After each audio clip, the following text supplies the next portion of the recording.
नमस्कार दोस्तों, आपका स्वागत है जीएसपी संजय में। आज का टॉपिक है संविधान की प्रस्तावना, प्रेम्बल्स ऑफ कॉन्स्टिट्यूशन, मतलब भारत की संविधान की प्रस्तावना के बारे में आज पढ़ना है। तो सबसे हमें आज देखेंगे संविधान की प्रस्तावना क्या है, मतलब प्रस्तावना के में क्या दिया गया है, प्रस्तावना होती क्या है ना। प्रस्तावना के मुख्य तत्व, मतलब मुख्य तत्व का मतलब संविधान में उसको शामिल करने का उद्देश्य क्या था, उसको स्रोत कैसे हैं, ली कहां से गई, ये सारी चीजें उसकी एक प्रकार से प्रस्तावना की मुख्य तत्व मतलब उसकी विशेषताओं के बारे में पढ़ना है। प्रस्तावना में उल्लेखित शब्द, मतलब भारतीय संविधान की प्रस्तावना बहुत सारे उल्लेखित शब्द हैं। स्वतंत्रता, समानता, अखंडता, एकता, संप्रभुता, लोकतंत्र, गणराज्य आदि। इन शब्दों के बारे में देखना है कि उनको शामिल करने का महत्व क्या है ना, वो कैसे उपयोगी हैं, कैसे उनका सुप्रीम कोर्ट उपयोग करता है ना।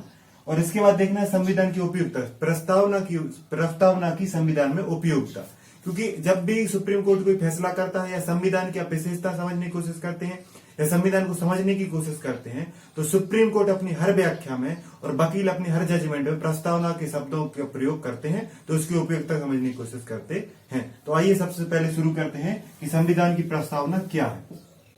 संविधान की प्रस्तावना, संविधान की प्रस्तावना आपको याद रखना है कि संविधान की प्रस्तावना अमेरिका से ली गई। किस देश के संविधान से ली गई है? अमेरिकी संविधान से। और इसमें जो भाषा का प्रयोग किया गया है उस पर प्रभाव है वो ऑस्ट्रेलिया का, ऑस्ट्रेलियाई संविधान से भाषा को लिया गया है।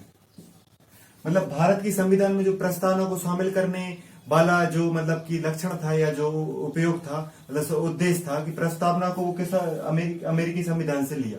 मतलब कि अमेरिकी संविधान को भारत के संविधान विदों ने पढ़ा, संविधान सभा ने पढ़ा और अमेरिकी संविधान से उसने प्रस्तावना को शामिल किया। लेकिन प्रस्तावना की जो भाषा है, प्रस्तावना में जो भाषा का प्रयोग किया गया कि हम भारत के लोग, भारत को वो सारी चीजें कहां से ली गई? ऑस्ट्रेलिया से। तो प्रस्तावना ली गई है अमेरिका से और उसकी भाषा कहां से है? ऑस्ट्रेलिया से। ये बात आपको याद रखनी। इसके बाद अगर अपन देखें प्रस्तावना, तो प्रस्तावना संविधान के उद्देश्यों, भारत के आदर्शों, उसके दर्शन, मतलब कि संविधान का दर्शन, उसके उद्देश्य, उसके आदर्श है ना, और उसके मतलब कि जो आपके लक्ष्य हैं वो सारे किसमें प्रदर्शित किए गए हैं? संविधान की प्रस्तावना में प्रदर्शित किए गए। तो क्या क्या? संविधान का आदर्श है ना, उसका उद्देश्य है ना, उसका दर्शन। संविधान की प्रस्तावना के बारे में कहा जाता है कि यह संविधान की या भारत के संविधान की जन्म कुंडली है। क्या? प्रस्तावना। तो ऐसी प्रस्तावना जो जिसमें किसी देश के संविधान का आदर्श, किसी देश के संविधान का उद्देश्य या किसी देश के संविधान का दर्शन निहित होता है, उसे प्रस्तावना कहते हैं।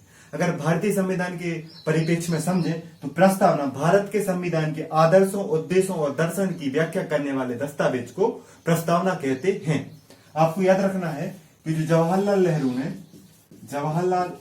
नेहरू ने जो उद्देशिका की थी, आपको याद हो अपन ने देखा था 13 दिसंबर को जो उद्देशिका प्रस्तुत की थी वही आगे चल के क्या बनी? प्रस्तावना बनी। तो जो उद्देशिका है वही क्या है? प्रस्तावना। इसमें भारत के संविधान के आदर्श शामिल है, उसके उद्देश्य शामिल है, उसका दर्शन शामिल है। ये बात आपको याद रखनी है। तो अब हम देख लेते हैं कि प्रस्तावना एक्चुअली में है कैसे।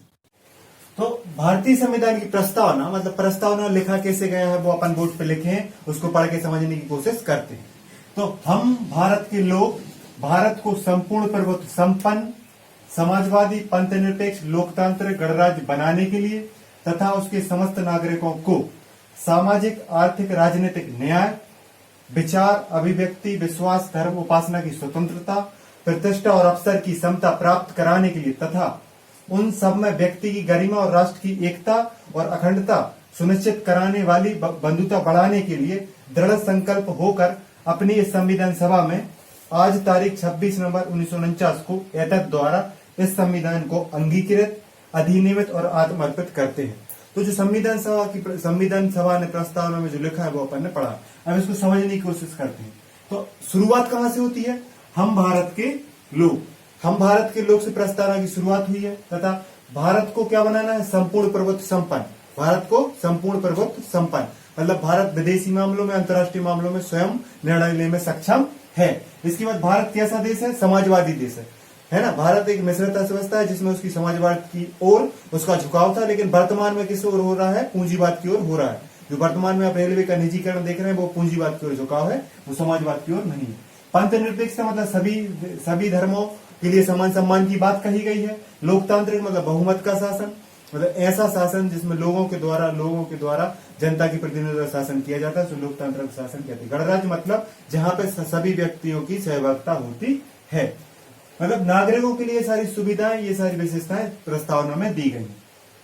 न्याय 3 प्रकार की, मतलब संविधान में 3 प्रकार के न्याय की बात कही है, सामाजिक, आर्थिक और राजनीतिक। सामाजिक न्याय मतलब ऐसी प्रथाएं, ऐसी कुरीतियां बंद करना जिससे समाज में दुर्भावना फैलती है, लोगों के साथ भेदभाव होता है, जैसे विधवा विवाह और बाल विवाह आदि चीजों को रोकना, है ना। आर्थिक मतलब सभी के लिए समान वेतन की बात करना, सब ऊंचे गरीबी उन्मूलन करना, ये आर्थिक न्याय है। राजनीतिक न्याय मतलब सभी के लिए मतदाता अधिकार होना चाहिए, सभी को चुनाव लड़ने की आजादी होना चाहिए और किसी भी प्रकार का विशेष अधिकार नहीं होना चाहिए। ये व्यवस्था कहाँ की है? प्रस्तावना में। तो 3 प्रकार के न्याय की बात कही गई, सामाजिक, आर्थिक, राजनीतिक न्याय। क्वेश्चन पूछ सकते हैं कि प्रस्तावना में कितने प्रकार के न्याय की बात कही गई है, तो कितने प्रकार की? 3, सामाजिक, आर्थिक और राजनीतिक। इसके बाद कितने स्वतंत्रता कितने प्रकार की? देखो न्याय 3 प्रकार का है, स्वतंत्रता कितने प्रकार की है? 5। विचार की स्वतंत्रता है, अभिव्यक्ति की स्वतंत्रता है, विश्वास की स्वतंत्रता है, धर्म की और उपासना की स्वतंत्रता यहाँ पर बताई गई है।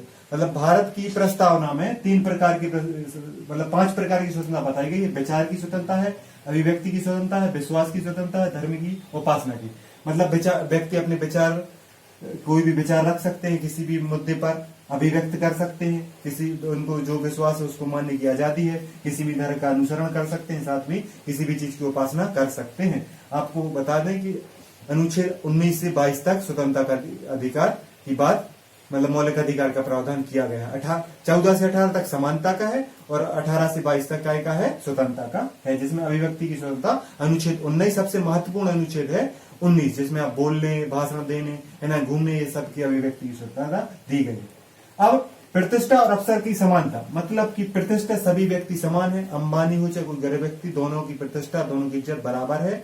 और साथ में अवसर की समानता होनी चाहिए, मतलब सभी को अवसर की समानता दी जानी चाहिए, चाहे महिला हो, चाहे पुरुष हो, चाहे हिंदू हो, चाहे मुस्लिम हो, सभी को समान अवसर दिए जाने चाहिए। अनुच्छेद 16 कहता है कि नौकरियों में सभी को समान अवसर दिए जाने चाहिए। हाँ, आरक्षण के कारण समान अवसर नहीं दिए जाते हैं, ये इसका अपवाद है, लेकिन वो इसलिए जिससे, क्योंकि जो पिछली पीढ़ियों से जो असमानता चली आ रही है, उस असमानता को समाप्त करने के लिए आरक्षण की व्यवस्था की गई है।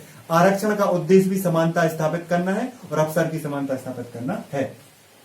इसके बाद उन सभी व्यक्तियों की, मतलब कि उसमें लिखा है कि आपको समानता देने के बाद व्यक्ति की गरिमा, मतलब सभी व्यक्ति की गरिमा, राष्ट्र की एकता, अखंडता बढ़ाने के लिए, बंधुता बढ़ाने के लिए कार्य करने की बात प्रस्तावना में कही गई है। मतलब कि क्या है कि हर व्यक्ति की गरिमा समान होनी चाहिए, व्यक्ति को गरिमापूर्ण जीवन जीने के लिए उसकी आय निश्चित होनी चाहिए, उसको भोजन की व्यवस्था होनी चाहिए, कपड़ा, मकान आदि चीजों की व्यवस्था होनी चाहिए, ताकि व्यक्ति गरिमापूर्ण जीवन जी सके।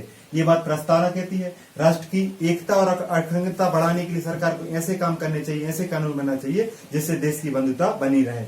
और जो बंधुता वाली बात है वो फ्रांस की क्रांति, रूसी क्रांति आदि से लिया गया। अब यहाँ पे संविधान सभा में आखिरी बताया, दृढ़ संकल्प होकर संविधान सभा इस तारीख ली गई 26 नवंबर 1949, मतलब संविधान की लागू होने की तिथि है 1950, 26 जनवरी 1950 ये लागू होने की है, लेकिन अपनाने की तिथि है 26 नवंबर 1949। 26 नवंबर 19 अपनाया गया है 49 में, लागू हुआ है 50 में। 26 जनवरी 1950 को लागू हुआ है, अपनाया गया 26 जनवरी 1950 को, ये बात आपको याद रखनी है। और संविधान को अंगीकृत किया गया, अतिनेत आत्मर्पित किया गया। तो इस प्रकार ये संविधान की प्रस्तावना में जो मतलब लिखा गया उसको अपन ने समझने की कोशिश की। अब हम देखेंगे संविधान के प्रमुख तत्व। अब हमको देखना है कि संविधान की प्रस्तावना के मुख्य तत्व और उसमें उल्लेखित शब्दों का अर्थ क्या है, मतलब कि मुख्य तत्व क्या है संविधान की प्रस्तावना के, और साथ में उल्लेखित शब्दों का अर्थ क्या है ना। तो सबसे पहले मुख्य तत्व है कि संविधान का स्रोत, संविधान का स्रोत क्या है, संविधान में शक्ति किसमें निहित है, देश की संविधान में शक्ति किसको दी गई है, इस चीज की जानकारी हमें प्रस्तावना से मिलती है। तो संविधान का स्रोत या शक्ति का स्रोत क्या है, वो हमारी प्रस्तावना बताती है कि हम भारत के लोग भारत को, तो हम भारत के लोग मतलब शक्ति किसमें निहित है, जनता में निहित है। आप ये समझेंगे कैसे कि शक्ति किसमें निहित है, जनता में। ये समझने के लिए जनता के प्रतिनिधि संसद में होते हैं, जनता ही राष्ट्रपति का अप्रत्यक्ष रूप से चुनाव करती है, जनता के प्रतिनिधि ही कानून का निर्माण करते हैं, और जनता ही प्रशासन के, सरकार के हर चीज में शामिल होती है। तो शक्ति का स्रोत हम भारत के लोग से, शक्ति का स्रोत या शक्ति किसमें निहित है, जनता में निहित है। तो संविधान का स्रोत हम भारत के लोग, शक्ति किसको दी गई है, मतलब संविधान में शक्ति जनता को दी गई है। ये प्रस्तावना हमें बताती है कि हम भारत के लोग, अतः प्रस्तावना से हमें जानकारी मिलती है कि जनता शक्ति का स्रोत है। भारतीय संविधान का निर्माणकर्ता भी जनता है, भारतीय संविधान का पालन करता भी जनता है, जिसके लिए संविधान बना गया वो भी जनता है, जिसके द्वारा संविधान को शक्ति मिलती है वो भी जनता है। क्योंकि एक राष्ट्र में सबसे महत्वपूर्ण होती है वहां के नागरिक, वहां की जनता, वहां के लोग। क्योंकि लोकतांत्रिक शासन में, लोकतंत्र का शासन में अब्राहम लिंकन ने कहा है कि लोकतांत्रिक शासन वह है जो जनता के लिए, जनता के द्वारा ही लोकतांत्रिक शासन सुनिश्चित किया जा सकता है। तो अपने संविधान में, भारत के संविधान में संविधान का शक्ति का स्रोत कौन है, जनता। शक्ति किसमें निहित है, जनता में निहित है। ये बात आपको याद रखनी है। इसके बाद अपन देखें कि संविधान का स्वरूप क्या है, और उल्लेखित शब्दों को समझते हुए संविधान का स्वरूप है कि संपूर्ण प्रभुत्व संपन्न राज्य है, समाजवादी है, पंथ निरपेक्ष है, लोकतांत्रिक गणराज्य है।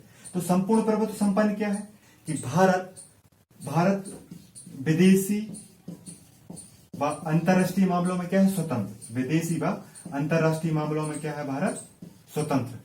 मतलब भारत किसी विदेशी राज्य से संधि करने में, किसी अंतरराष्ट्रीय मामले में या किसी संगठन में शामिल होने के लिए क्या कर सकता है, वो जो फैसला ले वो ही सही साबित किया, सही माना जाएगा। वो किसी के दबाव में आके, किसी राष्ट्र के प्रभाव में आके अपना फैसला नहीं लेगा।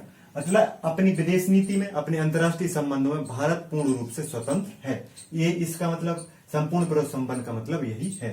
इसके बाद अगर अपन देखें समाजवादी, देखो समाजवादी का मतलब होता है कि जनता के लिए, मतलब कि सरकार जिसके लिए कार्य करेगी वो समाज के लिए कार्य करेगी।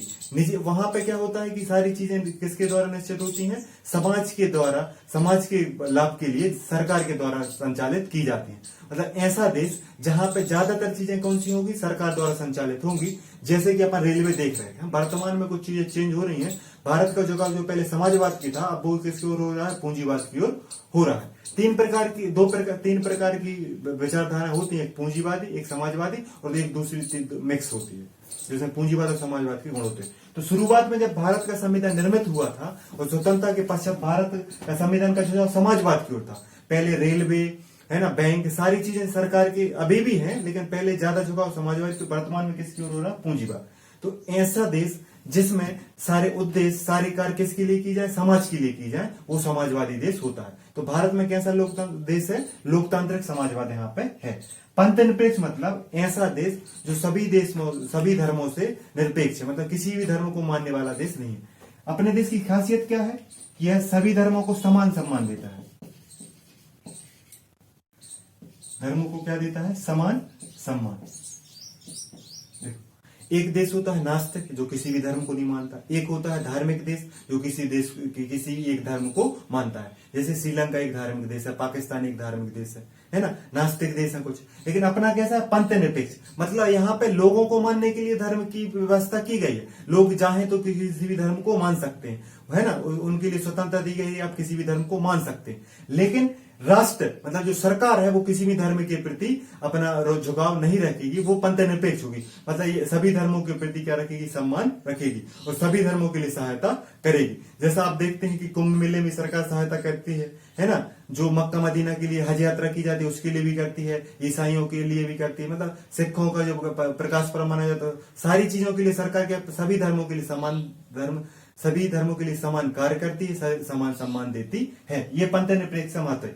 और भारत के संविधान की या लोकतंत्र की सबसे बड़ी खूबसूरती है उसका पंथ निरपेक्ष होना, क्योंकि भारत में अनेकता में एकता है। यहाँ पे लगभग विश्व के सभी धर्मों के लोग भारत में निवास करते हैं और उन्हें उतना ही सम्मान दिया जाता है जितना उस राष्ट्र के प्रत्येक नागरिक को, मतलब उसका चाहे सबसे ज्यादा धर्म के मानने वाले लोग हों चाहे सबसे कम मानने वाले हों, हर धर्म को, प्रत्येक धर्म को समान सम्मान भारत सरकार या भारत का संविधान प्रदान करता है ना। साथ में लोकतांत्रिक, लोगों के द्वारा तंत्र, मतलब बहुमत का शासन। भारत में कैसी शासन व्यवस्था की गई है, बहुमत के शासन की, मतलब लोगों का तंत्र होगा। यहाँ पे चुनाव होंगे, है ना, फिर प्रतिनिधि चुने जाएंगे, वो क्या करेंगे, देश का संचालन करेंगे।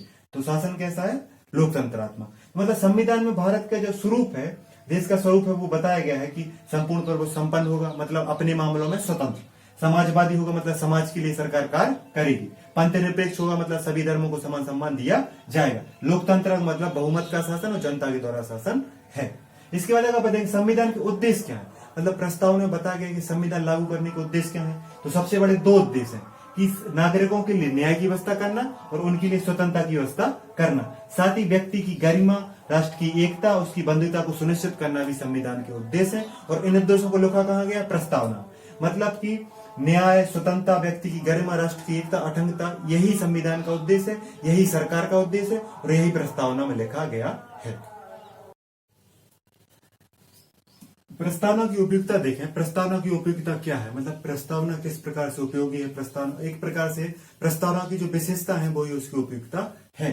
तो प्रस्तावना संविधान का सारांश है, मतलब कि आपको संविधान नहीं पढ़ना है। मान लो एक अमेरिकी व्यक्ति है जिसको भारत के संविधान को जानना है, उसके पास टाइम नहीं कि वो पूरी पुस्तक पढ़े क्योंकि बहुत बड़ी पुस्तक है संविधान की। तो वो क्या है, संविधान की प्रस्तावना या उसकी प्रेम्बल्स को पढ़ लेगा तो उसको समझ में आ जाएगा कि भारत के संविधान का उद्देश्य क्या है, उसके आदर्श क्या है, उसके लक्ष्य क्या है ना, उसका दर्शन क्या है। तो संविधान का जो सारांश है, संक्षिप्त रूप है, वो प्रस्तावना में दिया गया है। तो संविधान का सारांश क्या है, प्रस्तावना है। इसके साथ दूसरी विशेषता है कि संविधान की व्याख्या करने में क्या है, प्रस्तावना लाभदायक है।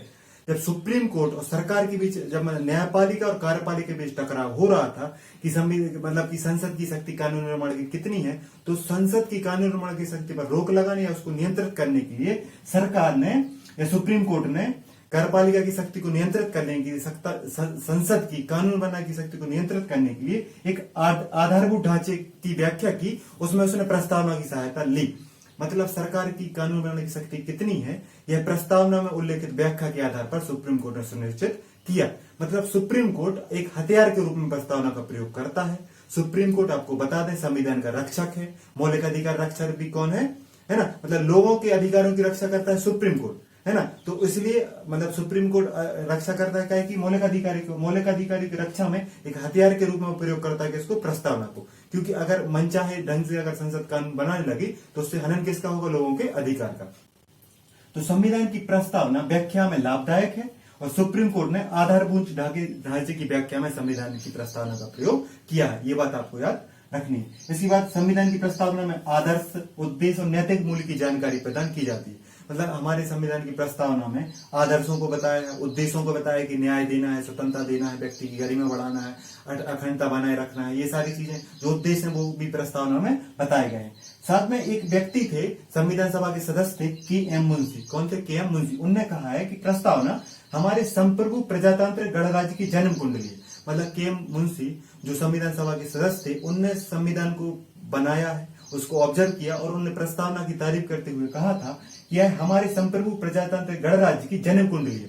आपको पता होगा कि कुंडली वही चीज है जो व्यक्ति के स्वभाव, व्यक्ति के जन्म, व्यक्ति के भविष्य, है ना, व्यक्ति के सारी मतलब की जीवन की जो गाथा है वो कुंडली में दी जाती है ना। तो मतलब कि जो देश की गाथा है, देश के विचार, देश का भविष्य, देश की प्रगति, देश का स्वभाव, सारी चीजें कहाँ दी गई, प्रस्तावना में दी गई। तो के.एम. मुंशी ने प्रस्तावना को जन्म कुंडली कहा है, ये आपको याद रखना है। मुंशी जी ने क्या कहा है कि प्रस्तावना क्या है, जन्म कुंडली है। इसके बाद 42वां संशोधन हुआ था एक 1976 में, 42वां संशोधन 1976 में, जिसमें 3 नए शब्द जोड़े गए थे, समाजवादी, पंथ निरपेक्ष और अखंडता।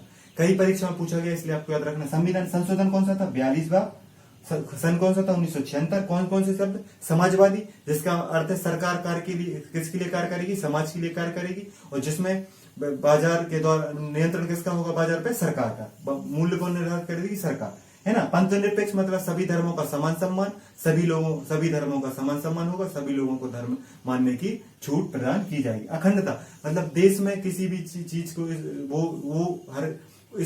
किसी भी ऐसी गतिविधि को स्वीकार नहीं किया जाएगा जो उसकी अखंडता पर चोट करे। इसलिए आपको पता होगा जब 1975 में जिस आधार पर आपातकाल लगाया गया था, उसका आधार था कि अखंडता को भंग करने की कोशिश की जा रही थी। बाद में इस चीज को ध्यान में रखते हुए बहुत सारे प्रावधान किए गए। तो अखंडता मतलब देश में जो वर्तमान में नक्सलवादी गतिविधियां देखते हैं, राजनीतिक ऐसी गतिविधियां जो अखंडता को मतलब प्रभावित करती है, उस पर मुख्य रूप से सरकार कानून बना सकती है और कठोर निर्णय ले सकती है। तो 3 शब्द जोड़े गए थे, समाजवादी, पंथ निरपेक्ष, अखंडता का 42वां संशोधन 1976 में, है ना।